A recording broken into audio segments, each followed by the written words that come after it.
তুমি নেটে সার্চ দিয়া ডাক্তারদেরকে জিজ্ঞাসা করো, চোখের ডাক্তারদেরকে, সারা দুনিয়ার ডাক্তারদেরকে নেটের মাধ্যমে জিজ্ঞাসা করো যে শত শত বৎসর তোমাদের চোখ নিয়ে গবেষণা, আমাকে তথ্য দাও তোমরা গবেষণায় কতটুকু গেলে আর কবে এই চোখের গবেষণা শেষ হবে। ডাক্তাররা একটা মুস্কি হাসি লেখা পাঠায় দেবে আর বলবে, বেটা সারা জীবন কেন, দুনিয়ার জীবন শেষ হয়ে যাবে, কিন্তু চোখের গবেষণায় আমরা মনে হয় কিনারা খুঁজে পাবো না। একটা চোখ, নিজেকে তৈরি করে নিয়ে যেতে হবে, প্রস্তুত করে নিয়ে যেতে হবে।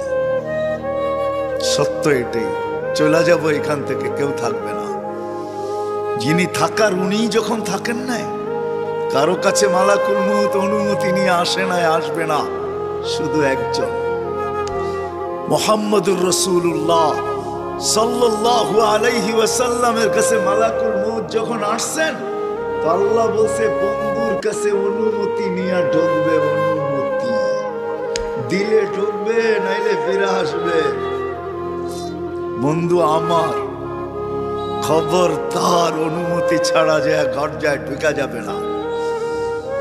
আমাদের কারো কাছে অনুমতি নিয়ে আসবে না, ওনার কাছে অনুমতি নিয়ে গেছেন। তারপরও বলছে, শোনো, ঢুকার অনুমতি দিলেই কিন্তু হাত রাইখা দিবা না, আবার অনুমতি নিবা, রাখবা কি রাখবা না। বন্ধু যদি হ্যাঁ বলে তো রাইখো, যদি না বলে তো চলে আইসো। কেননা বন্ধু আমার। কার বন্ধু? হ্যাঁ, কার বন্ধু? হাবিবুল্লাহ। কার বন্ধু? যার কারণেই তো আমাদের সাথে বন্ধুত্ব। আমাদের সাথে দুই দিক দিয়ে আল্লাহর বন্ধুত্ব, এক দিক দিয়া না, দুই দিক দিয়া। হয় উম্মত তো আল্লাহও চিনে না, রসুলও চিনে না। আল্লাহ যদি চিনত, হুজুররা বলেন আজান নামাজের জন্য ডাকে, আমি বলি নামাজের জন্য না। আমার মন বলে একমত হবে কি হবে না জানি না। ভালোবাসা এতটুকুই, রাতটা যখন পার হয়ে যায়, সুবে সাদেকটা যখন উঠে, তো আল্লাহ বলে আয়, কত লম্বা রাত পার হয়ে গেছে, তোর সাথে আমার সাথে কথা হয় নাই, তুই ঘুমের করেছিলি, জলদি ওঠ, আয় আমার সাথে একটু কথা বল।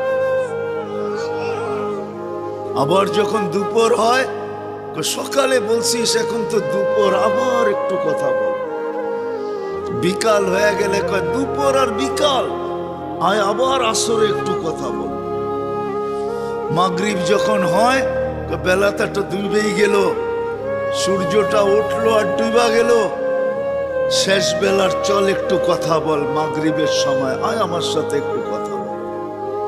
যদি বলবেন এশার নামাজ, আমার মনে হয় এশার নামাজ এই জন্য আল্লাহ যেন বুঝাইতে চায়, একটু পরে তো ঘুমাই যাবি, আবার সেই সকালে তোর সাথে কথা হবে, চল ঘুমানোর আগে একটু কথা বইলেই ঘুমা।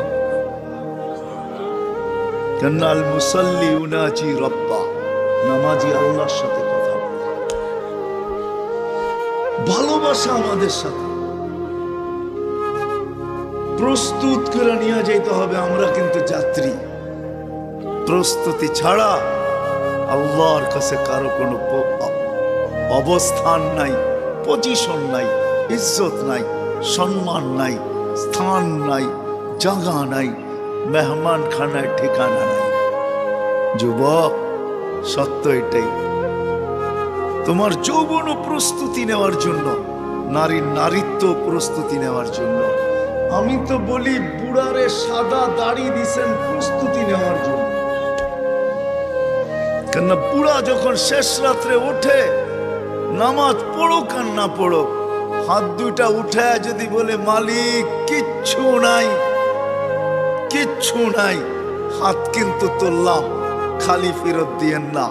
আবু হুরায়রা রাদিয়াল্লাহু তাআলা আনহু বলেন, এই চিৎকার তার কান পর্যন্ত থাকে না, ঘর পর্যন্ত থাকে না, আরশে পৌঁছে আর ধাক্কা লাগে। আল্লাহ বলেন তোকে নিষ্পাপ করলাম, যেমন তোর মা আজকে তোকে জন্ম দিল। সাদা দাড়িও প্রস্তুতির জন্য, নাইলে ওলামারা কেন বলবে এক মুহাদ্দিসে জামানার সবচেয়ে বড় মুহাদ্দিস মারা গেছে, স্বপ্নে সবাই দেখছে, জিজ্ঞাসা করছে আল্লাহ কি ব্যবহার করলো? দাড়ি দেখায় পার হয়ে গেছে। দাড়ি?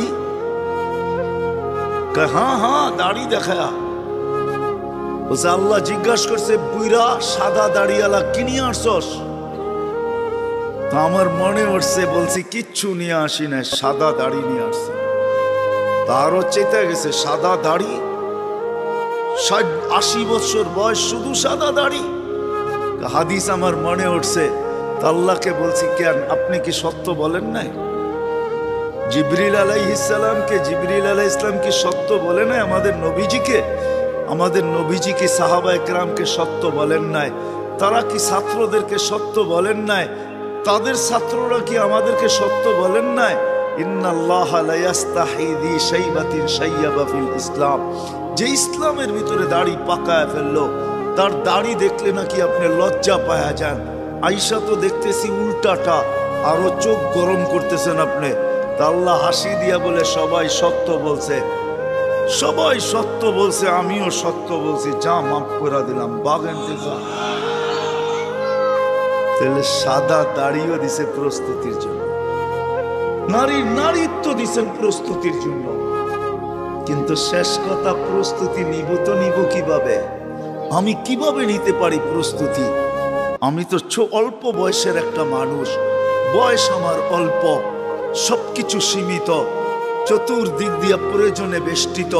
আমি কি করে নিতে পারি প্রস্তুতি? কিভাবে নিব প্রস্তুতি? আমি আমার বিবেক বুদ্ধি দিয়া যদি নেই, আমি আমার বিবেক দিয়া নেই, কিভাবে নিব আমি প্রস্তুতি? আল্লাহর ভালোবাসার বিকাশ। আল্লাহ বলে হুয়াল্লাযী আরসালা রাসূলাহু বিল হুদা। আমি আমার নবীকে পাঠায়া দিছি, আমার বন্ধুকে পাঠায়া দিছি তোমাদের মাঝে, যেন তোমরা প্রস্তুতি নিতে পারো। বিদায় আমি বন্ধুকে পাঠায়া দিছি, বন্ধুকে, যেই বন্ধুকে পাঠানোর কথা ছিল না, বন্ধুকেও পাঠায়া দিছি। বলে আমাদেরকে জিজ্ঞাসা করেন, নবী রসুলদেরও নবী, রসুলদেরও রসুল, নবীদেরও নবী মুহাম্মাদুর রাসূলুল্লাহ। যদি বলেন এটা পাইলেন কই? কোরআনে লেখা আছে, ইয আখাযাল্লাহু মিসাকান নাবিয়্যিন। আল্লাহ নবী রসুলদের থেকে প্রতিশ্রুতি নিছেন, এই কথা স্বীকারোক্তি নিছেন, লা তুমিনুন্না বিহি ওয়া লা তানসুরুন্নাহু। ঈমানও আনবে, সাহায্য করবে। আল্লাহ সেমিনার করে প্রতিশ্রুতি নিছেন, সেমিনার। আপনারা তো মুর্দাদের জন্য সেমিনার করছেন, আল্লাহ মুহাম্মদুর রাসূলুল্লাহর জন্য সেমিনার করছেন। সব নবী রসুলদেরকে ডাইকা বলছেন আমার বন্ধু আসতেছে, কিন্তু ঈমান আনবে, তোমাদেরও ঈমান। হায় হায় হায়, ওই মুহাম্মদুর রাসূলুল্লাহ সাল্লাল্লাহু আলাইহি ওয়াসাল্লাম আসছেন। আমি অনেক দূর থেকে আইসা হারায় গেছি। আজকে আমি চুল কাটতে আসছি বটে, তোমাকে দিয়া কাটাবো বটে, কিন্তু আজকে আমার চুলটা আমার নবীর স্টাইলে কাটবে, আমার নবীর স্টাইলে কাটবো, নবী যেইভাবে কাটতে বলছে। যদি জিজ্ঞাসা করে এতদিন তো অনেক স্টাইল চয়েস করলা, আজকে নবী কেন? বলছে একদিন হইলো আমি কাইটা রেখা দিব, কিয়ামতের দিন যখন দেখা হবে তখন আমি হাত বাড়ায়া বলবো আপনার স্টাইলে একদিন চুল কাটছি, আমাকে কি দিবেন দেন। একদিন চুল কাটছি আপনার স্টাইলে, আমাকে কি দিবেন দেন। অথচ যে রসুল 23 বছর চোখের পানি শুকায় নাই।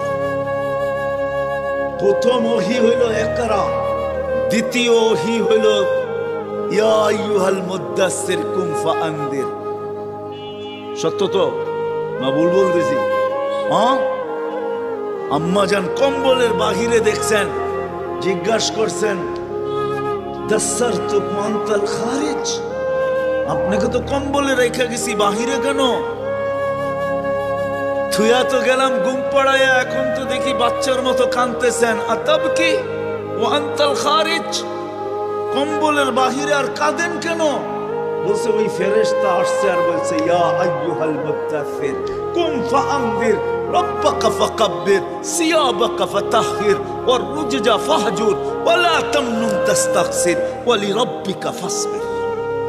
ওই ফেরেশতা আয়েশা বলতেছে মানুষকে প্রস্তুতি করানোর জন্য, খাদিজা মান আদু ওয়া মান ইউজিব মক্কা কুল্লুহু মুশরিক, পুরো মক্কা তো আমার বিরুদ্ধে, আওয়াজ দিতে দেরি, ফাটা পড়তে দেরি হবে না, এক আল্লাহর কথা মানবে না। খাদিজা আমি কাকে দাওয়াত দিব, কে আমার কথা মানবে? তো বাচ্চার মতো কাঁদতেছিলেন। আমার মনে হয় খাদিজা রাদিয়াল্লাহু তাআলা আনহা আম্মা জান উঠায়া নিয়া বুকে নিয়ে তারপরে বলছেন আনতা আউয়ালা দাঈ ওয়া আনা আউয়ালা মুজিবা, আপনি আমাকে দাওয়াত দেন, আমি গ্রহণ করব, কেউ করুক আর না।